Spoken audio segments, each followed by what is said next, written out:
course, the day you try and demonstrate drive assist, there's not one bad driver in LA. My bad! What's up, guys and gals? Welcome to What's New Teguh. I'm your host, Chris Teguh with Alpine, and we're here to talk about what's new. Now, before we get started, if it's your first time with us and you haven't done it yet, be sure to subscribe to Alpine TV and turn on notifications so you can be the first to see all the latest content from yours truly and the rest of the Alpine team. So today, we're checking out a new product in a whole new category from Alpine of America, the DVR-C320R dash camera with super night vision and drive assist. Now, between you and me, I've never owned a dash cam, so I'm pretty excited to dig in and share all of my newbie dash cam experiences with all of you. So sit back and join me on this dash cam venture. No? Fine.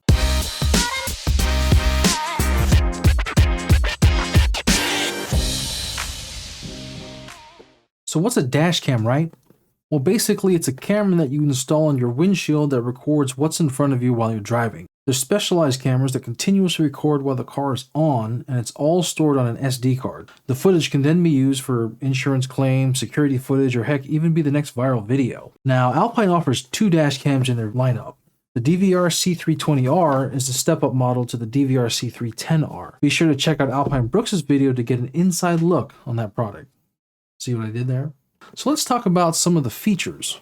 It's a dual camera system that records in full HD 1080p on both cameras simultaneously, which not a lot of cameras in our industry can do. The camera itself can be angled in 11 positions depending on the angle of your windshield. So if you have a very vertical windshield like a Jeep Wrangler, there's an angle for that. The back, or front I guess, the back? Whatever, has all the controls on it so you can reach them from the driver's seat. There's a speaker, a mic button to enable or disable voice recordings. REC allows you to manually record. The power button obviously turns it on or off. There's a Wi-Fi button to connect to your phone, a format button to clear the memory card, and a couple status indicators for Wi-Fi and GPS. Yes, GPS. This device has a GPS antenna built right in to add location and speed information to your videos. It's also used with C320's standout feature, Drive Assist, which I'll show you guys firsthand when we get to the demo. There's a micro SD card slot on the side, which comes with a 32 gig card already loaded. Finally, it has a couple image enhancing features called HDR and Super Night Vision because, hey, the bad guys don't wait for daylight to mess with your car, am I right? The secondary camera can be mounted in the rear window if you're looking to take advantage of some of the drive assist features like rear collision warnings. Otherwise, you can mount it facing inside of your vehicle to monitor what's going on in the cab. Uber and Lyft drivers rejoice. Now let's head over to my car and take this thing for a spin.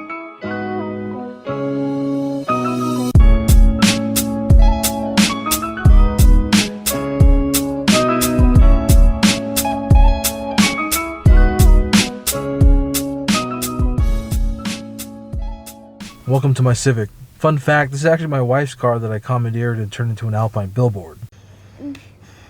Sorry, hun. Anyways, the installation was super straightforward. The dash cam is actually offset from center.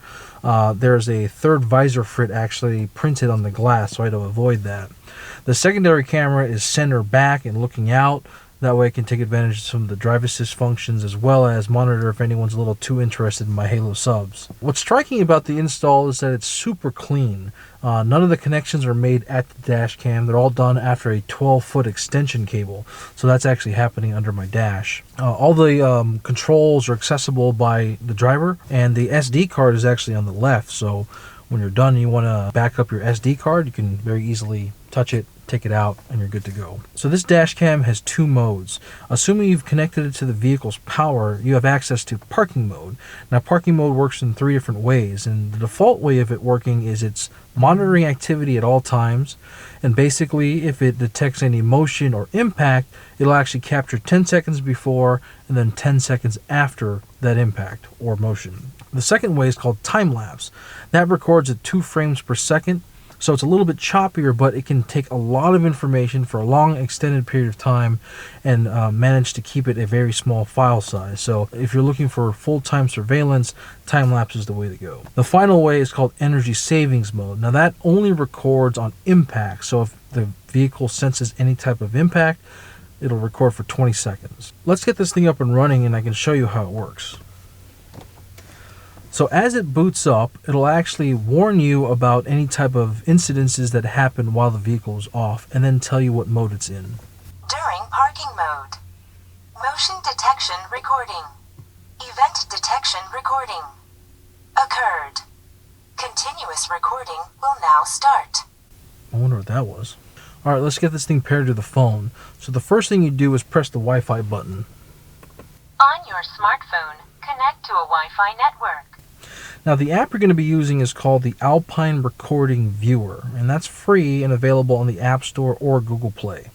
Now in order to pair it to it, you need to go into the settings of your phone, go to Wi-Fi, and look for a network called Alpine _ and then 2 unique characters depending on the camera you have. So mine's B4. So Alpine B4, and then we're going to go to the app and hit this button at the bottom. Connected to a smartphone. And it's as simple as that. So there's several things you can do to the dash cam using this app. There's going to be 3 that we're going to look at. First is live view. So in live view, it's going to look at what's happening in the front camera first, and then you can actually switch it to the rear. There's guidelines that you can pull up to help install the actual dash cam. I'm going to switch over to rear now so you can see what that looks like. My back glass is actually limo tinted, so the camera is capturing a pretty good amount of information even with that back tint. So I'm going to go back to the home screen and we're going to look at dash cam settings now. So within dash cam settings, there are several things you can do to personalize the dash cam to the way you want it to work. In the main system settings, you have volume control, security LED, as well as time zone. There's also recording settings which allow you to change whether your voice recording is on or off. You can change the sensitivity during parking mode of impact. You can change your super night vision, your HDR, several things, but really the cool thing here is the battery protection. So you can set what voltage the dash cam will sense before it turns off. So if for some reason the vehicle's power dips below 12 volt in this car, the dash cam will turn off and protect the battery. The last thing I want to show you guys is the file list. Now all the files and all the footage that's recorded is organized within several folders. Each folder indicates the type of recording it is. The standard recording is continuous while the vehicle's on. Within continuous, basically the camera is recording 1-minute increments and managing it from front and rear and naming it the date and time. And that's how you kind of look through this information. You can filter it by all, you can filter it by front, and you can filter it by rear. There's also different types of recordings, for example, parking incidences. So any type of impact or motion, it'll capture that and dump it here. All right. So that's basically how it works. Now, the smartphone is the main way you actually access the dash cam and its settings. There's actually another way. If you have a very specific Alpine head unit, it'll actually work as well. We'll talk about that more when we get back into the office. Let's get this thing on the road and I can show you some of the drive assist functions. So there are 4 drive assist functions that this dash camera has, and they're all controlled by the camera itself with warnings that come through on the speaker in the form of beeps. Now each of those functions can be adjusted for sensitivity, so you can have things more sensitive or you can turn it off completely if you wanted to. The first one I want to show you is lane departure. So if you're driving in a straight line and you happen to drift, it'll warn you with a beep. Hey, what's that? Oh. The second one is a forward collision warning. So if you are approaching a vehicle too quickly, it'll give you a warning as well. That was a very polite collision warning. Hey, you almost hit that guy. The third one is a back collision warning. So if somebody were to approach you too quickly from behind, it'll give you a warning. Whoa, whoa. Calm down back there. And the last feature is a vehicle departure warning, which means if you're stopped at a light and the car ahead of you goes and you happen not to, it'll give you a gentle reminder to get a move on.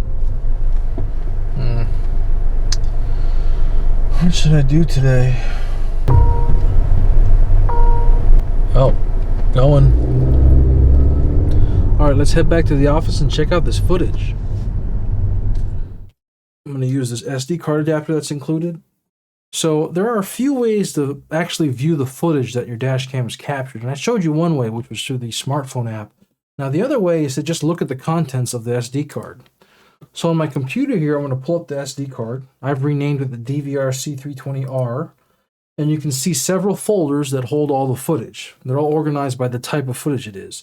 You have the continuous recording folder, the event recording folder, and there's a manual recording folder, and a few other ones as well. Well, I'm going to go into manual recording just to show you guys kind of what it looks like. So I'm going to pull up some footage here. Here's one of my drives at night. And there you have it. It's very simple. Now, all of the files are named by date and time, so that can get a little bit hairy when you have a ton of footage there on the SD card. Now, luckily, we've actually included some software to help you navigate through some of your footage. And you can actually find it on the SD card, which is great. So there's two files there. There's the setup.exe, and that's basically the app for your PC. And if you have a Mac, we have you covered as well. So there's actually a DMG file to load the Mac version. So I'm going to pull up that just so you guys can see it.